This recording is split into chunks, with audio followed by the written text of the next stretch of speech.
खरं तर अरे बापरे 50 खोके 50 खोके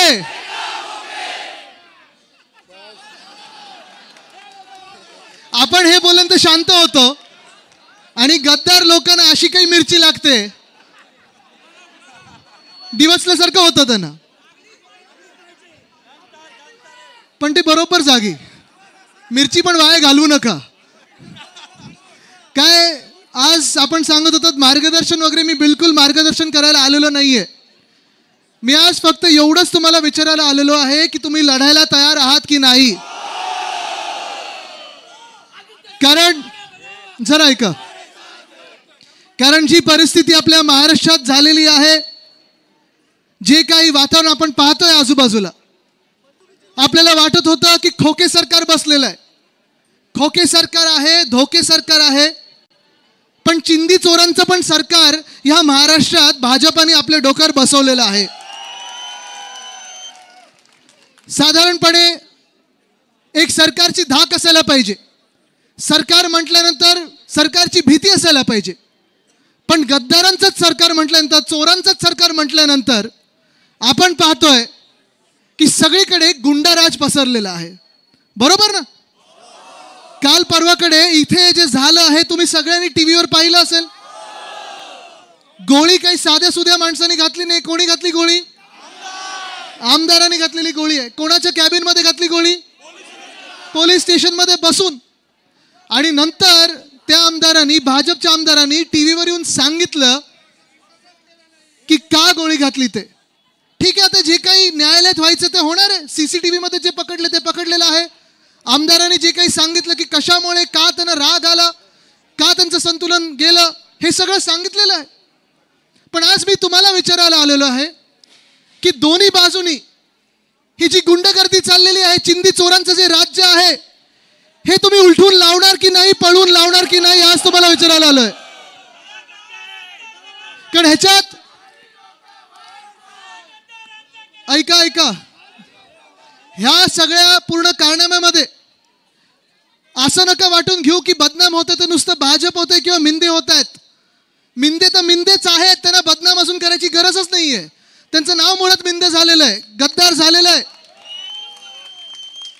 पण ह्याच्यात बदनाम आपला महाराष्ट्र होत आहे हे तुम्ही सगळ्यांनी लक्षात घेणं गरजेचं आहे आज महाराष्ट्रातल्या बातम्या काय आहेत प्रत्येक ठिकाणी जे तिन्ही पक्ष सत्ताधारी पक्ष आहेत दोन पक्ष चोरलेले आणि एक भाजपा प्रत्येक दिवशी तुम्ही बघताय की आज अमुक गुंडाची भेट घेतली तमुक गुंडाची भेट घेतली प्रत्येक दिवशी एक कोणी कोणाला गोळी मारतंय कोण कुठचा गुंडा बेलवर बाहेर येतोय कोण मंत्रालयात जाऊन रील काय बनवतंय आणि हे सगळं झाल्यानंतर आपण नुसतं जनता म्हणून शांत बसायचं आणि पाहत राहायचं हे किती दिवस सहन करायचं जे कोणी आत्ता पण मी येत होतो असं वाटायला लागलेलं आहे की घटनाबाह्य मुख्यमंत्र्यांचे होर्डिंग महापालिका काही बघतच नाहीये म्हणजे आपले कोणाचे होर्डिंग लावले की उद्याच महापालिका येते किंवा रात्रीच महापालिका येते आणि काढायला लावते सांगता हायकोर्टाची ऑर्डर आहे मग ही ऑर्डर या गद्दारांना काही लागू नाहीये खरं तर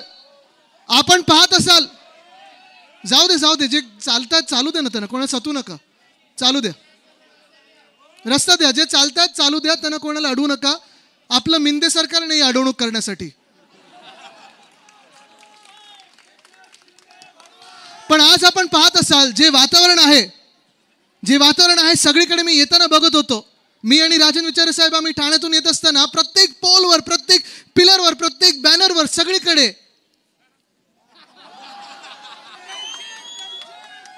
आणि आता नवीन एक पोस्ट सापडली आहे हे चेहऱ्यावरचं टेन्शन दिसायला लागलेलं आहे पण हे सगळं किती योग्य आहे कारण तुम्ही आजूबाजूचे त्यांचे चेहरे बघा कुठला ना कुठला कॉन्ट्रॅक्टर असतो कुठचा कॉन्ट्रॅक्टर घेऊन घेतलेला असतो गुंड असतो चिंदी चोर असतो हे कॉन्ट्रॅक्टरना स्वतःचे होर्डिंग लावायला सांगतात चिंदी चोरांना स्वतःचे होर्डिंग लावायला सांगतात गुंडांना होर्डिंग लावायला सांगतात पण हे होर्डिंगचे पैसे येतात कुठून बॅनरचे पैसे येतात कुठून कधीतरी ईडी त्यांच्या घरी जाणार आणि विचारणार आहे का EOW त्यांच्या घरी जाणार आणि विचारणार का महानगरपालिकेच्या आयुक्तांना आज विचारतोय तुम्ही त्यांचे बॅनर उतरवणार आहात का जरी ते घटनाबाह्य मुख्यमंत्री असले तरी तुम्ही त्यांचे बॅनर उतरवण्याची हिंमत दाखवणार आहात का? तर आणि तरच तुमचा न्याय आणि तुमचा कायदा चालत आहे, नाहीतर तुमचा कायदा आहे तरी कुठे, हा प्रश्न पडायला लागलेला आहे. आम्हाला कायद्याचा धाक दाखवता आहे ना, आम्ही पण लढतोय. आम्ही लढत आहोत ते ह्या संविधानासाठी लढत आहोत. आम्ही डॉक्टर बाबासाहेब आंबेडकरांनी जे संविधान लिहिलेलं आहे त्याचसाठी लढत आहोत आणि त्यासाठी लढत राहणार. पण गेले 2 वर्ष मी पाहतोय की महाराष्ट्रामध्ये जे उद्योजक आहेत त्यांना हैराण केलं जातंय. त्यांचे धंदे बंद कसे होतील, त्यांचे धंदे गुजरातला कसे पाठवले जातील ह्याच्यावर विचार होतोय. जे कोणी छोटी मोठी दुकानं चालवतात, हॉटेल चालवतात, त्यांच्याकडे ह्यांचे एजंट जातात, कलेक्शनसाठी जातात, पैसे घेण्यासाठी जातात. आणि जर कोणी काही आवाज उठवण्याचा प्रयत्न केला तर न्यायाला घाबरले नाहीत, कायद्याला घाबरले नाहीत, पोलिसांना घाबरले नाहीत, तर त्यांच्या दारी हे चिंदीचोर आणि गुंड पाठवायला लागतात. कितीतरी या महाराष्ट्रात अशा घटना झालेल्या आहेत गेल्या 1.5 वर्षामध्ये. मोजून तुम्हाला दाखवायचं तर किती. आत्ता ही कल्याणची घटना घडली ती झालीच. आत्ताच आमचे एक माजी नगरसेवक अभिषेक घोसाळकर, बातमी आली की त्याच्यावर फायरिंग झालेलं आहे. आत्ता 5 वाजता माझ्यासोबत मातोश्रीवर बैठक करून गेलं. आम्ही होतो, खोत साहेब आपण देखील भेटलात ना. हे सगळं होत असताना आपल्या तर ताई ठाण्यामध्ये आठवतं, त्यांच्या पोटात लाथ मारली होती. आपण महामोर्चा काढला होता. शिंदेताई, रोशनीताई शिंदे, का मारलं तिला? का गुंडगर्दी झाली तिथे? कारण तिने एक पोस्ट या घटनाबाह्य गद्दार मुख्यमंत्र्यांच्या विरोधात टाकली म्हणून. त्या ताई IVFचे ट्रीटमेंट घेत होत्या. कसे ते गुंड तिच्या घरी घुसले, कसे लाथ्या मारल्या तिच्या पोटात, हे CCTVवर आलेलं आहे. पण कारवाई काही झाली का पुढे? कोणाला पकडलं पुढे? नाही पकडलं. परवाकडे कोल्हापूरचा एक व्हिडिओ आला. एक मुलगी हात जोडून विनंती करते की मारू नका, मारू नका. तिच्या आई वडिलांना मारतायत, तिला मारतायत. तिकडचाच एक गद्दार, नाव माहिती असेल तुम्हाला, बरोबर आहे ना? ते घरात जाऊन महिलेला मारतात, मुलीला मारतात, आई वडिलांना मारतात. त्यांचा फ्लॅट त्यांना पाहिजे म्हणून. पण कारवाई झाली आहे? नाही झाली. मुंबईमध्ये माहीममध्ये की करा लाईट बंद केले तरी चालतील, अपनी रोशनाई काफी आहे. काय बघा, घाबरले काय? नाव आदित्य असल्यामुळे खोट्या लाईटची गरज नाही आपल्याला. सूर्य आहे नाव. पण असंच माहीममध्ये एका गद्दार आमदारांनी आपल्या गणपती बाप्पाची मिरवणूक चालली होती आणि त्या मिरवणुकीत बंदूक काढली. ठीक आहे, उद्धव साहेबांनी माझ्या नावाने शिव्या दिल्या, ठीक आहे, ते आमचं टॉनिक आहे. गद्दार जेव्हा आम्हाला शिव्या देतात बरं वाटतं, काहीतरी आपण चांगलं केलं. पण त्यांनी आपल्या गणपती बाप्पाच्या मिरवणुकीवर बंदूक धरली. पोलीस स्टेशनमध्ये त्यांना जेव्हा नेलं, पोलीस स्टेशनमध्ये फायरिंग केलं. तो रिपोर्ट तयार आहे, पण तो रिपोर्ट अजून सादर झालेला नाही आहे. विचार करा तुम्ही, त्या माणसावर कुठचे गुन्हे टाकायला पाहिजे होते. आज हे सरकार आपल्याला हिंदुत्व शिकायला निघालेलं आहे. हिंदुत्व आपल्याला शिकवायला निघालेलं आहे. गणपती बाप्पा काही हिंदू धर्माचे देव नाही आहेत. ती जी मिरवणूक होती ती हिंदू लोक नव्हते त्याच्यात. मग जर कुठचीही व्यक्ती कुठच्याही धर्माची असो, कुठच्याही जातीची असो, त्यांनी जर बंदूक रोखली, किंबहुना जर पोलीस स्टेशनमध्ये जाऊन पोलिसांवर फायरिंग केलं, तर त्याच्यावर अतिरेक्यांचा UAPA कायदा टाकायला पाहिजे की त्यांना माफ करून त्यांचं प्रमोशन झालं पाहिजे? तुम्ही सांगा, तुम्ही काय कराल? अतिरेक्यांचा कायदा लागला पाहिजे ना. ह्या निर्लज्ज सरकारनी, मिंधेंनी त्यांना सिद्धिविनायक मंदिराच्या न्यासाचं अध्यक्ष केलेलं आहे. हे हिंदुत्व तुम्हाला मान्य आहे? असलं हिंदुत्व तुम्हाला मान्य आहे? हे खोटं बोलणारे लोक आहेत. हे रावणाचं हिंदुत्व आहे, आपलं रामाचं हिंदुत्व आहे. आणि हा फरक आहे आपल्या दोघांमध्ये. तुम्हाला आजच सांगतो मी, त्या आमदाराला, त्या गद्दार आमदाराला मी सांगतो, तुम्ही आमदार व्हाल की नाही व्हाल ही जबाबदारी आमची, कारण तुम्हाला विधान भवनाची पायरी चढू देणार नाहीच. पण येणारा महाराष्ट्रातलं सरकार हे आमचं आहे, आपलं आहे. आणि आज ह्या मंचावरनं पण त्यांना सांगत आहे, त्या माहीमच्या गद्दार आमदाराला, की तुमच्यावर अतिरेक्यांचा कायदा टाकणार म्हणजे टाकणारच. वातावरण जे चाललेलं महाराष्ट्रात बनवत चाललेत. आत्ताच मी बघितलं, भाजपचा कुठच्या नगरसेवकावर गोळीबार झालेला आहे जळगावमध्ये. म्हणजे कोण कोणाची बंदूक काढतंय, कोण गोळी चालवतंय, कोण अटक होतंय, काही कळत नाही आपल्याला. कितीतरी असे उदाहरणं आहेत, कितीतरी उदाहरणं द्यायची जी महाराष्ट्र बदनाम करत चाललेली आहेत. पण ही जी टोळी आहे मंत्रालयात बसणारी, ही टोळी आपल्याला बदनाम करत चाललेली आहे. आज कालकडेच तुम्ही व्हिडिओ पाहिला असेल, पुण्यामधला एक व्हिडिओ आहे. सगळ्या त्या गुंडांची परेड लावलेली आहे, दिंड काढली त्यांची, बरोबर आहे, बघितली ना तुम्ही सगळ्यांनी. आता तुम्ही मला सांगा, खरं हे सगळे गुंड जेलमध्ये असायला पाहिजे तो? बोलवून घेऊन परेड करत कशासाठी? हेच गुंड मग जाऊन मंत्रालयात जाऊन रील बनवतात, व्हिडिओ बनवतात, आणि जेव्हा काही गडबड होते तिथे जे पोलीस आपले असतात ते अंगावर गोळ्या घेतात, ते पहिली लाईन ऑफ डिफेन्स असते.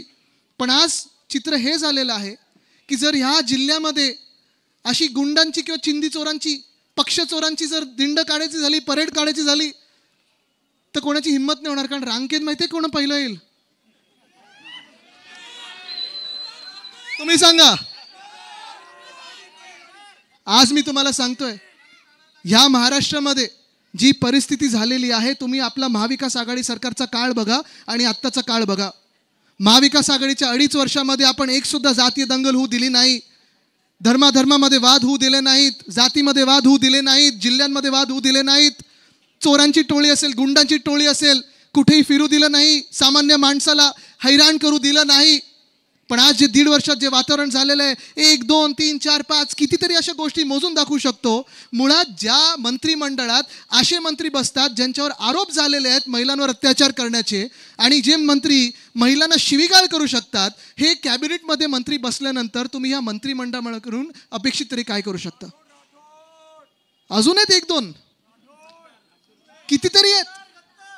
प्रत्येक जणाचे कोणाचा एक व्हिडिओ येतो, कुठून परवाकडे काही क्लिप निघालेले आहेत.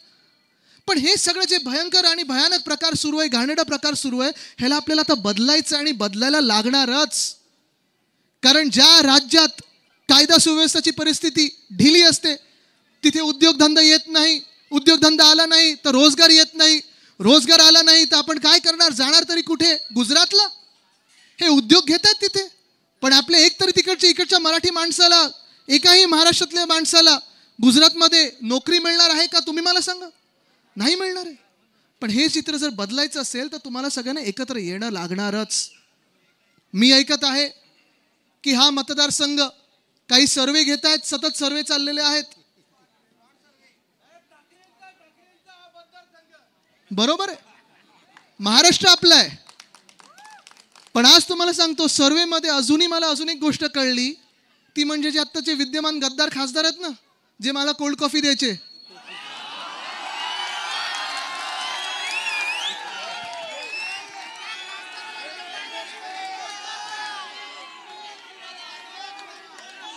आज मला येताना मी तेच विचारत होतो, अरे कोल्ड कॉफी आज देणार तरी कोण? मला सँडविच तरी देणार कोण? नाही, मी ऐकलं ते लढणारच नाही यावेळी. त्यांना आज चॅलेंज देतोय, हिम्मत असेल तर कल्याण मधून लढून दाखवा आणि जिंकून दाखवाच.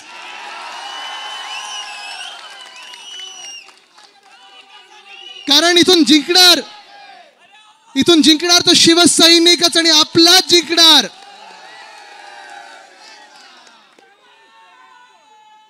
आपल्याला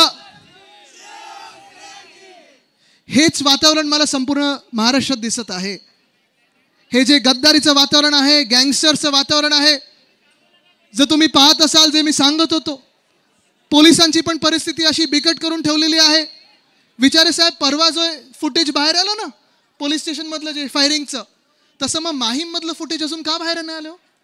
माहीम मध्ये पण अशाच आमदारांनी बंदूक चालवली होती, गोळी चालवली होती, पण तिकडचं फुटेज बाहेर नाही आले. एक तर भाजपची इथे गळचेपी करत आहेत. मी भाजपच्या पण आज कार्यकर्त्यांना विचारतो, इथे काही आले असतील, RSSचे काही कार्यकर्ते असतील की जे भाजप तुम्ही बांधायला निघाले होतात गेल्या 10 वर्षात महाराष्ट्रामध्ये, मग पुणे जिल्ह्यात असेल, कल्याणमध्ये असेल, ठाण्यामध्ये असेल, जो भाजपसाठी तुम्ही विचार करत होतात, जे स्वप्न बघत होतात, त्याचं आता नक्की झालं तरी काय? इथे मी जेव्हा यायचो, आपलं सरकार पण असताना पिता पुत्राचं हेच खेळ चालायचे की आता ते कोण डोंबिवलीमधले आमदार आहेत जे मंत्री झालेत. हा बरोबर आहे ना, मंत्री झालेत. आता आपल्या सरकारच्या वेळी एवढंच ह्यांचं चालायचं की आता ह्यांचा फंड आपण कॅन्सल केला, एवढे गल्ल्यांसाठी फंड घेतलेला, ह्या कामांसाठी फंड घेतला, 500 कोटी आपण त्याचे रद्द केले, अमुक माणूस त्याचा फोडला, तमुक माणूस त्याचा फोडला. आज मी त्या भाजपच्या आमदारांना, खासदारांना, मंत्र्यांना आणि सगळ्यांना विचारतोय की इथे भाजपची गळचेपी होते की नाही? बरोबर आहे, स्वतःच अंगावर खेचून घेतलेलं आहे त्यांनी. आणि तसंच पुण्यामध्ये झालेलं आहे. पुन्हा 10 वर्ष पुणे जिल्हा त्यांनी बांधला, राष्ट्रवादी शिवाय ते लढले, राष्ट्रवादीच्या विरोधात लढले. आणि आता पालकमंत्री कोण बसवले तिथे? मग कशासाठी तुम्ही लढत आहात? कोणासाठी तुम्ही लढत आहात? महाराष्ट्राला बदनाम करण्यासाठी? हे चित्र बेकार होत चाललेलं आहे, एवढं भयानक होत चाललेलं चित्र की आपल्या राज्यामध्ये नवीन उद्योजक विचार करत आहेत की आपल्या राज्यात उद्योग आणायचं की नाही. कारण जर गँग लीडरच मुख्यमंत्री म्हणून जर बसले असतील तर तुम्ही जाणार कोणाकडे आणि न्याय कोणाकडे मागणार? खरं तर ताकद पहिली पोलिसांना दिली पाहिजे. हे सगळे जे गँगस्टर इकडे तिकडे फिरायला लागलेले, मंत्रालयापर्यंत पोहोचायला लागलेले आहेत. जर मुख्यमंत्र्यांमध्ये धमक असेल ना तर सांगा, शूट ॲट साईट. जिथे दिसेल गँगस्टर तिथे मारा. तर इथे नागरिकांना कोणाला स्वतःला गेलं नाही पाहिजे. मला आठवण होते माझ्या आजोबांची, वंदनीय हिंदू सम्राट बाळासाहेब ठाकरेंची. तेव्हा पण असेच गँगवर सुरू झाले होते आणि महाराष्ट्र जर साफ केला असेल तर त्या एका व्यक्तीने साफ केला आणि सुरक्षित केला. पण ज्या राज्यामध्ये सत्ताधारी आमदार पोलिसांना कानाखाली मारतो हे टीव्हीवर दिसतं, पण त्या आमदारावर कारवाई नाही होत. ज्या राज्यामध्ये सत्ताधारी आमदार पोलीस स्टेशनमध्ये जाऊन गोळीबार करतात पण तिथे काही कारवाई होत नाही. जे आमदार महिलांना शिवीगाळ करतात, जे मंत्री शिवीगाळ करतात, खरं तर त्यांना गेट आउट करायला पाहिजे होतं. त्या मंत्र्यांना अजूनही तुम्ही मंत्रिमंडळात ठेवलेलं आहे. आणि जे पक्ष बिल्किस बानोवर जे अत्याचार करतात, ती महिला कुठच्याही जातीची असो, कुठच्याही धर्माची असो, पण जर तुम्ही कोणावरही अत्याचार केला, फासावर चढवलं पाहिजे, त्याला सोडून तुम्ही त्याच्या गळ्यात हार घालता. अशा पक्षाकडून आणि अशा सरकारकडून आपण अपेक्षित तरी काय करायला पाहिजे? न्यायाची अपेक्षा करायची, कायद्यासुव्याची अपेक्षा करायची? किती दिवस आपण असं गप्प बसणार? किती दिवस आपण शांत राहणार? जो राग आहे तो मनात तुमच्या आहे की नाही, की आपला महाराष्ट्र बदनाम होतोय, हा राग तुमच्या मनामध्ये आहे की नाही? तुम्हाला कुठेतरी दुःख वाटत आहे की नाही की जो महाराष्ट्र आपला सुजलाम सुफलाम होत होता, जो महाराष्ट्र एका सुवर्ण काळाकडे आपण नेत होतो, तो महाराष्ट्र बदनाम होत चाललेला आहे. काळे अंधकार दिवस दिसायला लागलेले आहेत. हे तुम्हाला दुःख कुठे ना कुठेतरी देतं की नाही? कारण आजपासून आपल्याला एक निश्चय करायचा आहे, निर्धार करायचा आहे की आता जे जिंकतील, नगरपालिकेपासून ग्रामपंचायतीपासून ते दिल्लीपर्यंत, दिल्ली ते गल्ली, जे आपण निवडून देऊ नागरिक म्हणून, ते महाराष्ट्र हिताचेच आमदार, खासदार आणि आपण ग्रामपंचायत सदस्य निवडून दिले पाहिजेत, नगरसेवक तसेच निवडून दिले पाहिजेत. आज इथे सगळ्यांनाच मला भेटून आणि बघून बरं वाटत आहे की तुम्ही सगळे इथे निडरपणे लढत आहात. ही जिद्द आपल्याला दिसायला पाहिजे. विचारे साहेबांबद्दल कौतुक करायचं तर किती करायचं. ठाण्यात त्यांचा जो लढा सुरू आहे आणि आपण सगळेच इथे, म्हणजे सगळेच, अगदी आपण पण या पुढे तडीपारीपासून सगळं सहन करून लढत आलेला आहात. पण हे सगळे वाघ आहेत आपले आणि ह्या वाघांवर अजूनही प्रेशर टाकलं जात आहे. आज बघा, वायकर साहेबांवर प्रेशर टाकलं जात आहे की तुम्ही भाजपात या, मिंदेंमध्ये जा, नाही तर तुम्हाला आत टाकू, रविवारपर्यंत जा, नाही तर तुम्हाला आत टाकू. हे ईडी, IT, CBI ह्यांचे जे मित्रपक्ष आहेत ना भाजपाचे, हे सगळे त्यांच्यावर दबाव टाकायला लागलेले आहेत. राजन साळवी साहेबांवर टाकतात, किशोरीताईंवर टाकतात. आणि जिथे असे दबाव टाकले जात नाही तिथे गुंड पाठवून नागरिकांना, लोकांना, सामान्य नागरिकांना हैराण केलं जात आहे. पण आपण घाबरणारे नाही आहोत, आपण झुकणारे नाही आहोत. आपलं नाव महाराष्ट्र आहे हे आपण जर तय केलं, ठरवलं, तर छत्रपती शिवरायांचा महाराष्ट्र समोरून कितीही मोठे हे महाशय आले, महाशक्ती आली, तरी ताकद आपल्यात आहे की निवडणूक ज्या मिनिटाला इथे येईल, आपल्याकडे आपल्या दारात हजर होईल, तेव्हा तुम्ही जे बटन असेल, तुम्हाला माहिती आहे कुठचं दाबायचं. चिन्ह मशाल आणि विजय विशाल. ही जिद्द जी आहे ना, ही कायम ठेवायला पाहिजे. बरोबर आहे. कारण हेच आपलं खरं कर्तव्य आहे.